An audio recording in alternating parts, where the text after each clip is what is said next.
시편 23편 1절에서 6절까지 있는 말씀 보겠습니다.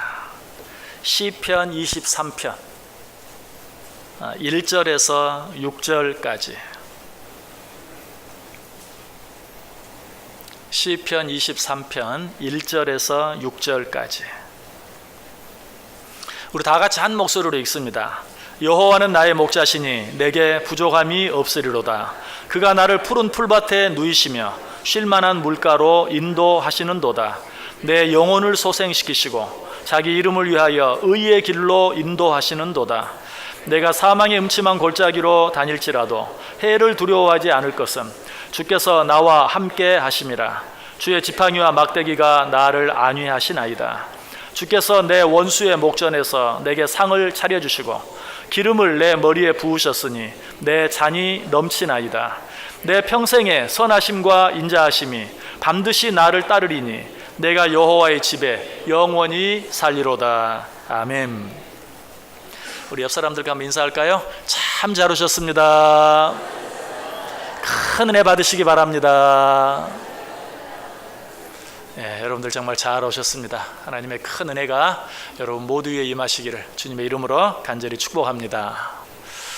요한복음 오랫동안 우리가 생각해 보았는데요.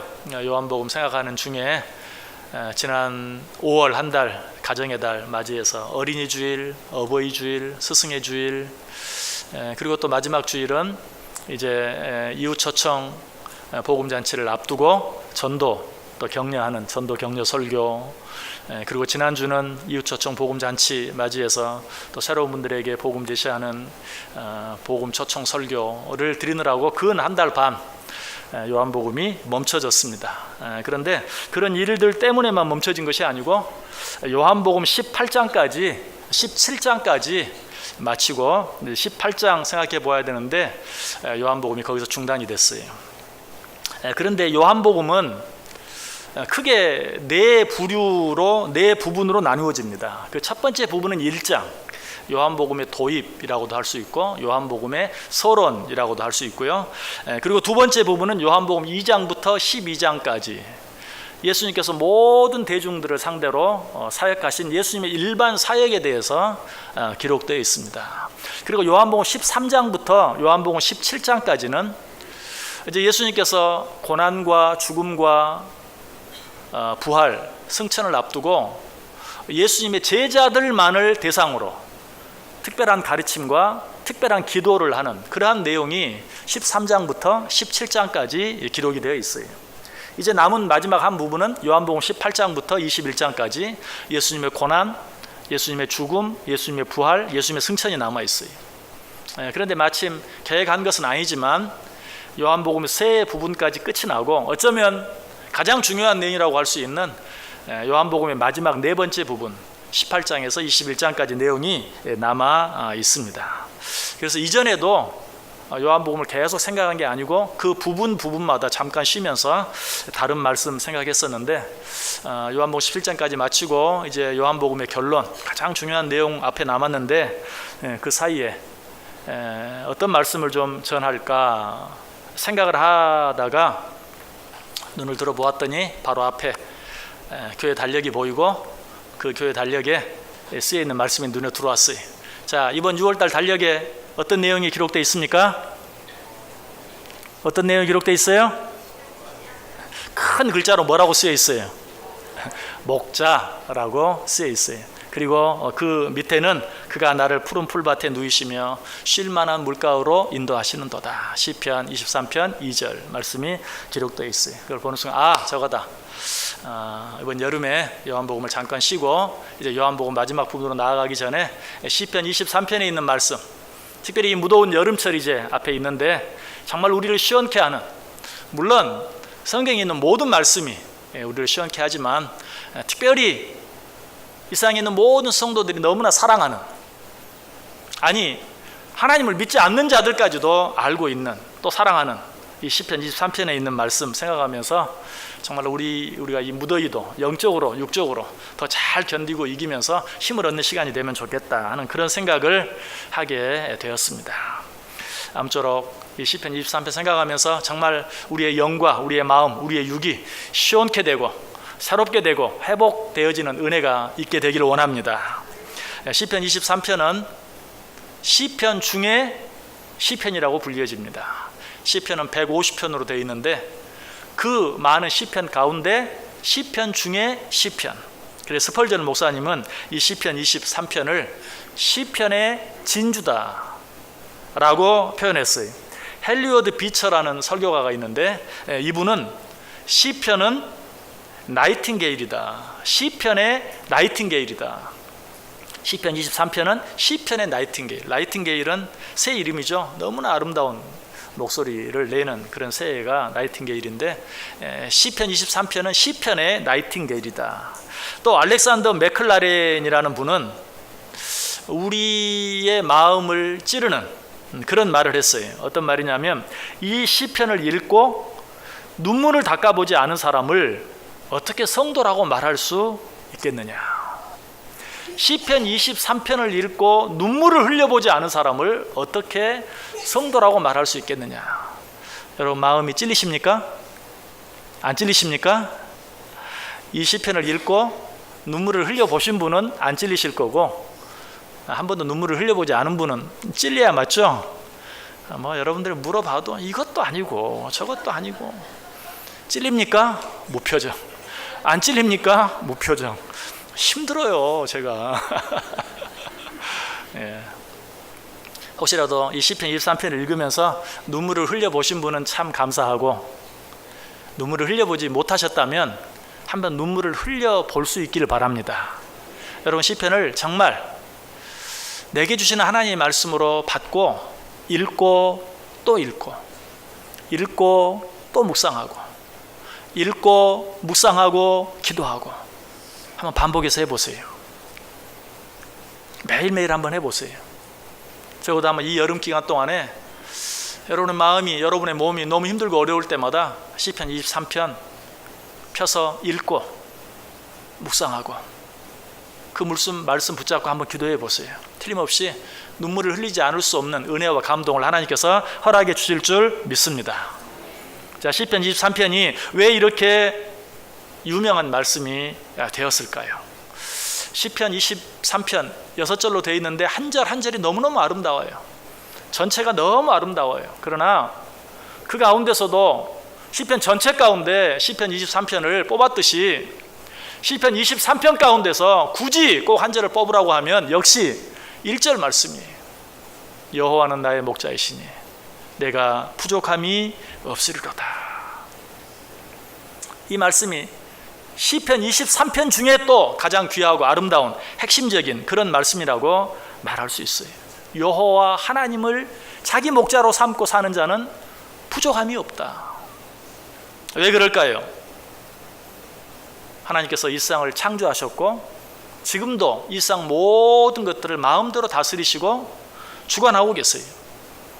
한마디로 이 세상에 하나님과 관계없는 것, 하나님이 마음대로 할 수 없는 것, 하나님으로 말미암지 않은 것이 단 한 가지도 없다는 것이 요한복음 1장 3절이 말하죠. 만물이 그로 말미암아 지은 바 되었으니 지은 것이 하나도 그가 없이는 된 것이 없느니라. 로마서 11장 36절도 말하죠. 이는 만물이 주에게서 나오고 주로 말미암고 주에게로 돌아감이라. 그에게 영광이 세세에 있음이로다. 이처럼 여호와 하나님은 이 세상 모든 만물의 주인이시고 지금도 그 모든 것들을 마음대로 다스리시고 주관하고 계시는 이 세상 모든 만물의 진정한 주인이세요. 그러므로 이 하나님을 우리의 목자로 모시고 사는 자들은 부족함이 없다는 것이. 그런데 왜 세상에 있는 모든 사람들은 늘 부족함을 느끼며 살까요? 아니, 하나님을 믿고 살아가는 우리들도 왜 부족함을 느끼며 살까요? 하나님을 믿는다고 하면서도 그 하나님을 진정으로 내 삶의 목자로 삼지 못하고 엉뚱한 것을 목자로 삼고 살기 때문에 그래요. 어떤 사람은 뭐니 해도 머니가 최고지 하면서 머니를, 돈을 자기 목자로 삼고 사는 사람이 있어요. 돈을 목자로 삼고 살면 어떻게 됩니까? 바울사도가 잘 가르쳐주죠. 돈을 사랑함이 일만하게 뿌리가 되나니 이것을 탐내는 자들은 미혹을 받아 믿음에서 떠나 많은 근심으로써 자기를 찔렀도다. 돈 참 편리해요. 돈이 있으면 참 유익할 때도 많아요. 그러나 그 돈으로 말미암아서 내 평생 겪어보지 아니한 그런 아픔들을 겪게 되는 경우도 너무 많아요. 우리가 늘 돈에 대해서 말하는 있다가도 없고 없다가도 있는 그런 것이 돈이기 때문에 돈을 목자로 삼고 살다 보면 언제 목자 잃은 양같이 방황하며 어려움 가운데 어두움 가운데 헤매며 살게 될지 아무도 알지 못하는 것이. 그래서 성경은 돈을 사랑하지 말라, 이 말을 바꾸면 뭐예요? 돈을 목자로 삼지 말라. 히브리서 13장 5절에 말하죠. 돈을 사랑하지 말고 있는 바를 족한 줄로 알라. 그가 친히 말씀하시기를 내가 결코 너희를 버리지 아니하고 너희를 떠나지 아니하리라 하셨느니라. 무슨 말입니까? 돈을 사랑하지 말고 있는 바를 족한 줄로 알라. 바꿔서 말하면, 오늘 본문과 연결지어 말하면 여호와 하나님을, 돈을 내 목자로 삼지 말고 여호와 하나님을 내 목자로 삼고 살라. 돈은 있다가도 없고 없다가도 있을 수 있지만 우리 하나님은 그런 분 아니에요. 항상 나와 함께 하세요. 항상 나를 다스려 주시고 항상 나를 인도해 주세요. 이 하나님을 목자로 삼고 살아야 돼요. 자, 그런데 또 다른 어떤 사람은 무엇을 목자로 삼고 삽니까? 세상의 쾌락, 육신의 향락을 목자로 삼고 살아가요. 이래도 한평생 저래도 한평생 정말 즐기면서 살자. 참 맞는 말인 것 같아요. 그러나 그 즐김이 계속될 수 없어요. 영원할 수 없어요. 그 쾌락이, 그 잠깐의 즐거움이 쓰디쓴 눈물로 바뀔 날이 있어요. 그러므로 우리는 쾌락을 위해서, 향락을 위해서 살면 안 돼요. 디모데전서 5장 6절이 말하죠. 향락을 좋아하는 자는 살았으나 죽었느니라. 쾌락과 향락을 좋아하며 살아가는 자는 산 것 같으나 죽은 자와 같다. 또 다른 어떤 사람들은 어떻게 합니까? 돈이나 쾌락 말고 권력을 자기 목자로 삼고 살아가는 사람이 있어요. 그러나 이것도 얼마나 어리석은 일인지 몰라요. 권력은 얼마나 오래 갑니까? 길어야 10년, 권불 10년. 우리나라 대통령 제도가 어때요? 5년씩 2번 해봐야 10년. 하고 나면 어때요? 여기서까지 말씀드리면 여러분 더 괴롭죠. 그런데도 그 모습을 보면서도 마치 불 속으로 뛰어드는 불나방처럼 권력을 향해 줄 서 있는 그 많은 사람들을 보아요. 그 권력의 마지막을 알지 못해. 세상 권력을 의지하고 그것을 바라고 그것을 목자로 삼고 사는 자들은 어때요? 결국은 망할 수밖에 없다. 이사야 31장 1절 이하의 말에 도움을 구하러 애굽으로 내려가는 자들은 화 있을진저 그들은 말을 의지하며 병거의 많음과 마병이 심히 강함을 의지하고 이스라엘의 거룩하신 이를 악모치 아니하며 여호와를 구하지 아니하나니 그 마지막에 어떻게 된다? 그의 손을 펴시면 돕는 자도 넘어지며 도움을 받는 자도 엎드러져서 다 함께 멸망하리라. 이것이 세상 권력의 끝이, 이것이 세상 권력의 무상함이, 이것은 하나님을 알지 못하는 사람도 알아요. 그래서 권불 10년이라는 말이 생겼고 권력의 무상함이라는 말이 생긴 것이, 그럼에도 불구하고 사람들은 이 세상의 권력을 자기 목자로 삼고 살아가는 경우가 많이 있다. 그러나 이런 것들로 자기 목자를 삼지 아니하고 여호와 하나님을 자기 목자로 삼고 사는 자들, 그러한 자들은 어떻게 된다고요? 부족함이 없으리로다. 왜? 그 하나님은 모든 것의 주인이시오. 그 하나님은 모든 것의 창조자시오. 그 하나님께서는 모든 것을 가지고 계시기 때문에 그 하나님을 목자로 삼는 자는 부족함이 없다. 이 사실은 엄마와 젖 먹고 있는 어린 아이를 보면 잘 알 수 있어요. 엄마가 이 아이의 곁을 떠나면 이 아이는 어떻습니까? 자지러지게 웁니다. 옆에 있는 사람이 혹시나 기저귀가 젖었나 하는 마음으로 젖은 기저귀를 갈아줘 봅니다. 그래도 웁니다. 배가 고픈가 하고 젖병을 물려봅니다. 그래도 웁니다. 이 아이가 언제 그 울음을 그칩니까? 눈에서 사라졌던 엄마가 자기 옆에 왔을 때, 그리고 그 엄마의 품에 안겼을 때 이 아이는 울음을 그칩니다. 울음을 그칠 뿐만 아니라 아직 눈에 눈물도 채 마르지 않았는데 그때서야 배시시 웃습니다. 아무리 기저귀가 젖어서 그냥 축 늘어져 있어도, 아무리 배가 고파서 정말 배가죽이 착 달라붙어져 있어도 그 엄마가 옆에 있으면 그 아이는 웃을 수 있는 것이, 여호와 하나님을 자기 하나님으로, 여호와 하나님을 자기 목자로 삼고 사는 자들이 그러하다는 것이. 그래서 시편 144편 15절, 이러한 백성은 복이 있나니 여호와를 자기 하나님으로 삼는 백성은 복이 있도다. 여러분, 이 말씀은 오늘 본문과 정확히 똑같아요. 여호와는 나의 목자시니 내게 부족함이 없으리로다. 여호와를 자기 하나님으로 삼는 백성은 복이 있도다.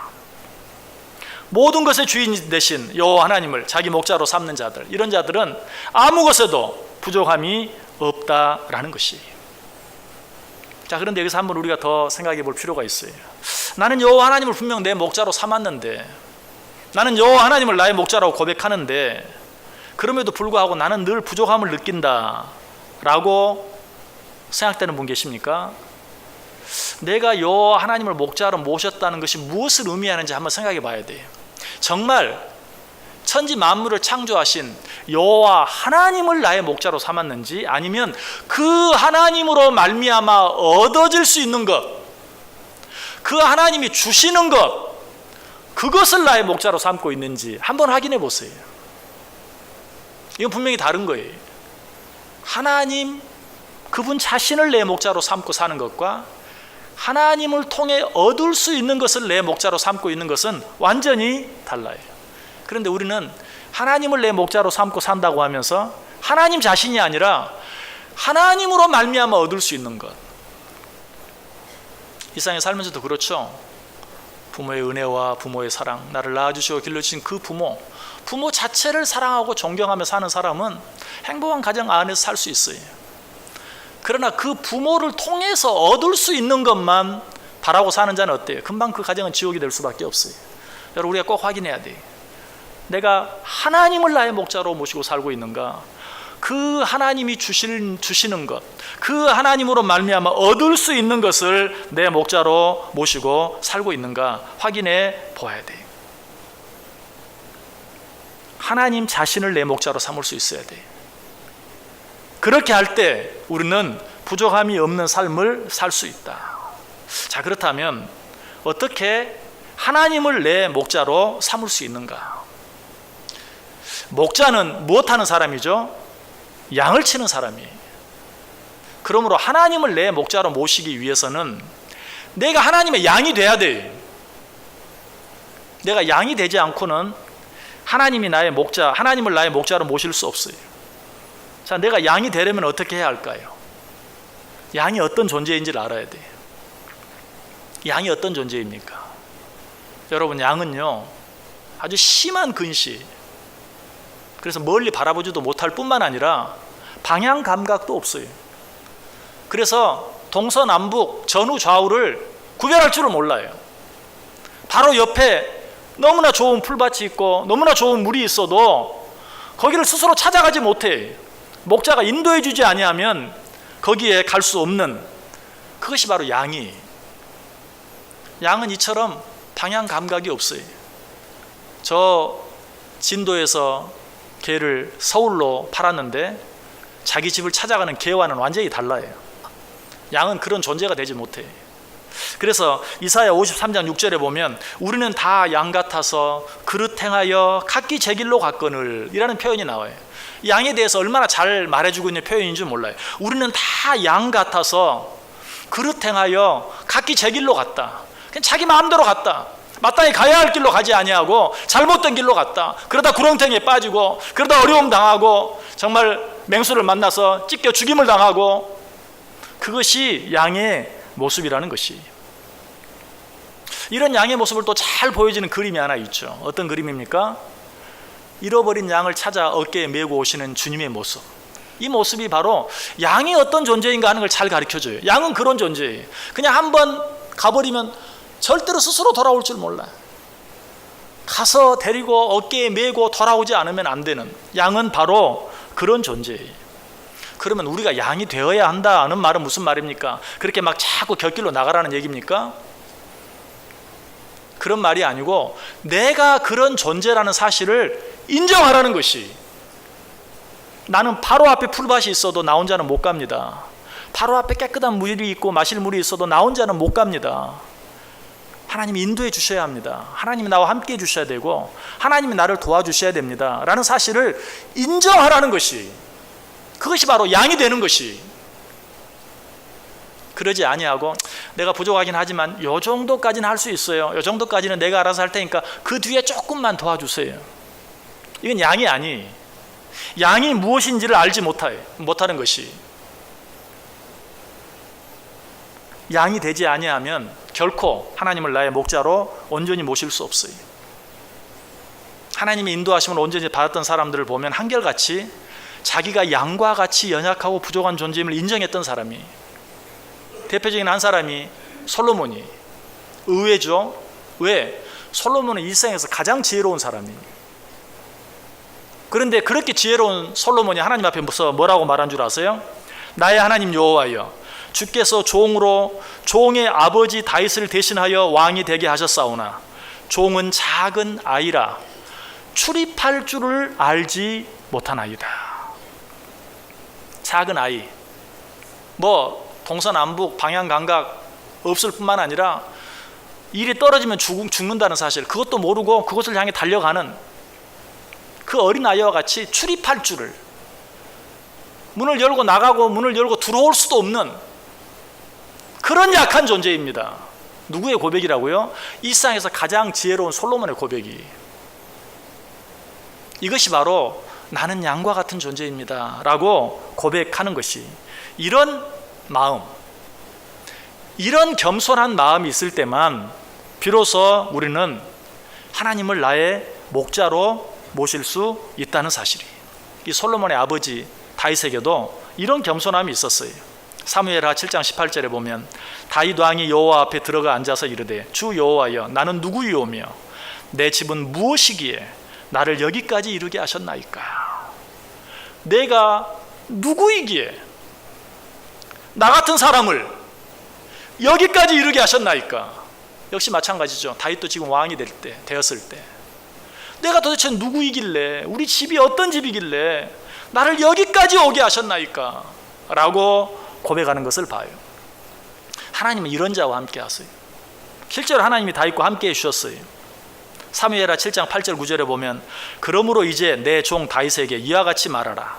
만군의 여호와께서 이와 같이 말씀하시기를 내가 너를 목장 곧 양을 따르는 데에서 데려다가 내 백성 이스라엘의 주권자로 삼고 내가 가는 모든 곳에서 내가 너와 함께 있어 내 모든 원수를 내 앞에서 멸하였은즉 땅에서 위대한 자들의 이름같이 내 이름을 위대하게 만들어 주리라. 자, 그런데 이 말씀 속에서 우리가 유의해야 될 말이 있어요. 내가 너를 목장 곧 양을 따르는 데에서 데려다가. 다윗은 양을 치는 목동이었죠. 그런데 내가 너를 목장 곧 양을 따르는 데에서 데려다가, 양을 치는 목자였지만 스스로 자기가 그 양과 같이 내 도움이 없으면 금방 맹수에게 잡혀 먹어버릴 수밖에 없는 그 양과 같은 존재가 바로 자기 자신이라는 사실을 인정하는 그 다윗, 그런 너를 그 목장에서 데려다가, 그 양들이 있는 그 자리에서 데려다가 내가 이 나라의 주권자로 삼았느니라. 여러분, 하나님이 여러분의 목자 되어주시길 원합니까? 내가 그런 양이라는 사실을 인정해야 돼요. 고백해야 돼요. 말로만이 아니라 우리의 삶 속에서 하나님 앞에서 나를 한없이 낮추는 이러한 겸손함을 가질 때 하나님께서 우리의 목자가 되어주신다. 왜 하나님께서 이처럼 겸손한 자들, 그러한 자들과 함께 해주시는가? 겸손한 자들과 함께 해주시겠다고 약속하셨기 때문에 그래요. 이사야 57장 15절에 지극히 존귀하며 영원히 거하시며 거룩하다 이름하는 이가 이와 같이 말씀하시되 내가 높고 거룩한 곳에 있으며 또한 통회하고 마음이 겸손한 자와 함께 있나니 이는 겸손한 자의 영을 소생시키며 통회하는 자의 마음을 소생시키려 함이라. 왜 하나님께서 겸손한 자들의 목자가 되어주시는가? 하나님께서 겸손한 자를 붙들어 주시겠다고 약속하셨어요. 시편 147편 6절 여호와께서 겸손한 자들은 붙드시고 악인들은 땅에 엎드러 뜨리시는도다. 하나님께서 왜 겸손한 자들의 목자가 되어주시는가? 하나님께서 겸손한 자들에게 은혜를 베푸시겠다고 약속하셨어요. 잠언 3장 34절에 진실로 그는 거만한 자를 비웃으시며 겸손한 자에게 은혜를 베푸시느니라. 왜 하나님께서 겸손한 자들의 목자가 되어주시는가? 하나님께서는 겸손한 자를 구원으로 아름답게 해주시겠다고 약속하셨어요. 시편 149편 4절에 여호와께서 자기 백성을 기뻐하시며 겸손한 자를 구원으로 아름답게 하심이로다. 왜 하나님께서 겸손한 자들의 목자가 되어주시는가? 하나님께서 겸손한 자들에게 기쁨을 주시겠다고 약속했어요. 이사야 29장 19절 겸손한 자에게 여호와로 말미암아 기쁨이 더하겠고. 왜 하나님께서 겸손한 자들의 목자가 되어주시는가? 하나님께서 겸손한 자들에게 영예를 주시겠다고 약속하셨어요. 잠언 29장 23절 사람이 교만하면 낮아지게 되겠고 마음이 겸손하면 영예를 얻으리라. 무엇보다 하나님께서 겸손한 자의 소원을 들어주시겠다고 약속하셨어요. 여호와여 주는 겸손한 자의 소원을 들으셨사오니 그들의 마음을 준비하시며 귀를 기울여 들으시고. 무엇보다 하나님께서 겸손한 자들에게 재물과 영광과 생명의 근원이 되어주시겠다고 약속하셨어요. 잠언 22장 4절 겸손과 여호와를 경외함의 보상은 재물과 영광과 생명이니라. 믿으십니까? 한마디로 무슨 말이? 하나님 앞에서 양과 같이 겸손하기만 하면, 하나님 앞에서 양과 같이 자기를 낮추기만 하면, 나는 작은 아이입니다. 출입할 줄을 알지 못합니다. 주여, 내가 누구간데 나를 여기까지 인도하셨나이까? 이것만으로도 나는 감당할 수 없는 은혜를 받았습니다. 라고 고백할 수 있는 겸손함만 있다면 하나님은 그런 자의 목자가 되어주세요. 하나님은 그런 자와 함께 하세요. 하나님은 그런 자를 끝까지 인도해 주세요. 그 하나님의 인도하심을 받을 때 우리는 비로소 여호와가 나의 목자이시니 내게 부족함이 없습니다 라고 고백할 수 있다는 것이. 그런데 여기서 한 가지 우리가 꼭 생각해야 될 것이 있어요. 양이 되어야 하나님을 나의 목자로 모실 수 있는데 양이 되기 위해서는 어떻게 해야 되는가? 염소가 되면 안 돼요. 염소는 들이받기를 좋아해. 자꾸 들이받으면 안 돼.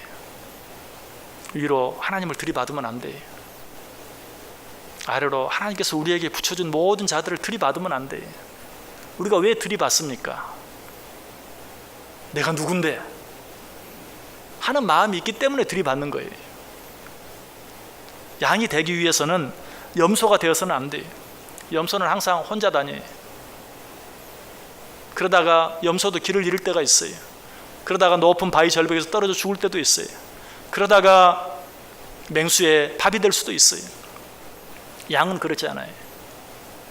양은 혼자 있으면 안 되는 줄 알아요. 혼자 멀리 가면 안 되는 줄 알아요. 목자가 있어야 되는 줄 알아요. 오직 목자의 지시에 순종해요. 어떻게 양이 될 수 있다고요? 염소가 되면 안 돼요. 내가 양이 되어야 하나님께서 나의 목자가 되어 주실 수 있어요. 하나님은 양과 같이 겸손한 자와 함께 하십니다. 하나님은 양과 같이 겸손한 자를 붙들어 주세요. 하나님은 양과 같이 겸손한 자들의 목자가 되어 주세요. 양처럼 자기 자신을 한없이 낮추고 하나님 앞에서, 사람 앞에서 진정으로 겸손한 자들이 되어서 하나님이 나의 목자 되어 주시고 그 목자 되어 주심으로 하나님을 자기 목자로 삼은 자들에게 주어지는 부족함이 없게 되는, 내게 주어진 모든 것으로 인하여 많든 적든 그것으로 인하여 기뻐하고 그것으로 인하여 감사하고 그것으로 인하여 만족하며 살아갈 수 있는 진정한 하나님의 양들이 다 되실 수 있기를 주님의 이름으로 간절히 축원합니다. 기도하겠습니다.